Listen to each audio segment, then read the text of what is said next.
बिल्कुल शौकत साहब, 2014 के बाद से नरेंद्र मोदी ने उम्र छुपानी शुरू की, मगर सब जानते हैं कि वो सितंबर में 75 बरस के होकर आरएसएस से जो है वो रिटायर हो जाएंगे। क्या हम एक सियाह दौर का इख्तिताम समझें इसे?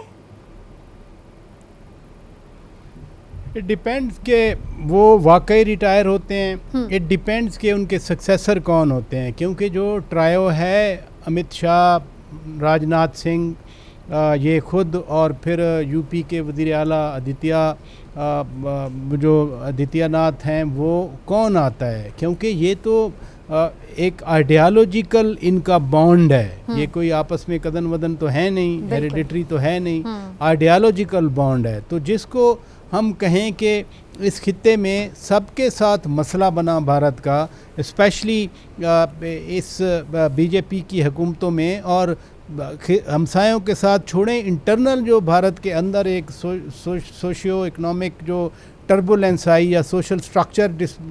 डिस्टर्ब हुआ, माइनॉरिटीज़ के साथ जो कुछ किया गया, कभी घर वापसी स्कीम चल रही है, कभी गौ रक्षा के नाम पे लोगों को मारा जा रहा है, बहुत सारे ऐसे वाक़यात हुए। ये सिर्फ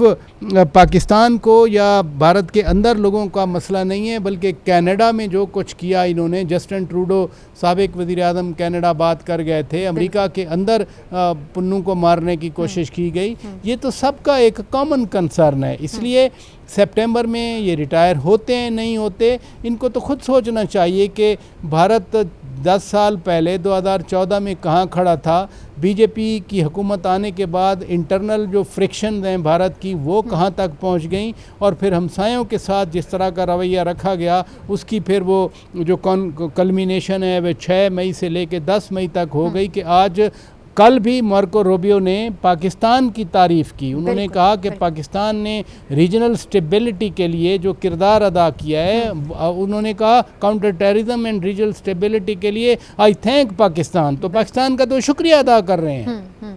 बिल्कुल मारिया, बीजेपी के इदारों में जो मुदाखलत और मजहबी खुद मुख्तारी पर हमले जारी हम देख रहे हैं, और कभी मुसलमान तो कभी सिखों को मुल्क दुश्मन करार दिया जाता है, ये अकलियत दुश्मन पॉलिसी भारत की टूट फूट में क्या किरदार अदा कर रही है? देखिए, अभी तो उसकी बुनियाद रख रही है,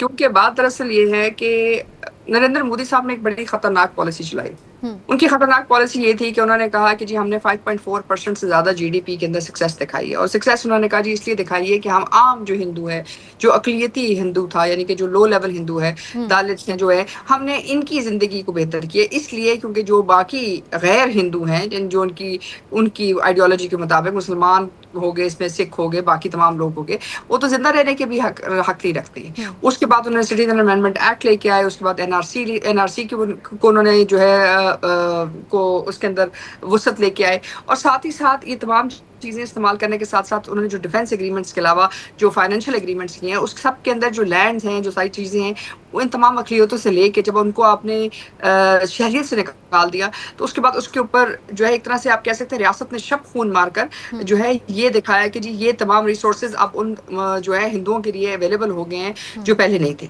तो यानी कि आपने एक तरह से जो बिगेस्ट आप कह सकते हैं इकोनॉमिक फजिंग है दुनिया में, वो आपने दिखाई है हिंदुस्तान के अंदर, जहाँ आप कह रहे हैं कि आपके अंदर मुसलसल जो है कि इकोनॉमिक इंक्रीज हो रही है, दर हकीकत इकोनॉमिक इंक्रीज नहीं हो रही है। आप उन तमाम लोगों को शहरियत से निकाल रहे हैं जो हिंदू नहीं है। इसके साथ साथ आप जो हिंदू मुस्लिम राइट्स हैं, हिंदू सिख राइट्स हैं, इन तमाम राइट्स की बुनियाद के ऊपर, ये हिंदू बंगाली राइट्स हैं,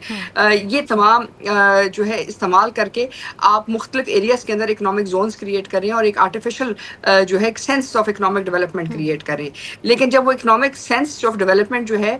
वो आपको एक्चुअली तो इकोनॉमिकली डेवलप नहीं कर रहे ना, आप सचमुच तो आपने वो नई इंडस्ट्री नहीं लगाई, आपने सचमुच तो लोगों की लाइफस्टाइल को इम्प्रूव नहीं किया, सचमुच तो हिंदुस्तान के अंदर 5.4% जीडीपी नहीं है। सो बेसिकली जो शाइनिंग इंडिया है वो दरअसल ब्लैक इंडिया है, और उस ब्लैक इंडिया की बेसिस के ऊपर आप ये तमाम जो है पॉलिसी डेवलप कर रहे हैं। तो यही काम नरेंद्र मोदी साहब ने किया, और नरेंद्र मोदी साहब ने जो बुनियाद रखी है उसका सबसे बड़ा नुकसान ये है कि पहली दफा जो काम कायदे आज़म मोहम्मद अली जिन्ना ने 1947 में कहा था कि हिंदू और मुसलमान दो मुख्तलिफ मजहब नहीं है, सिर्फ दो मुख्तलिफ कौमें भी हैं, उसको उन्होंने ये बात वाज़ेह कर दी है कि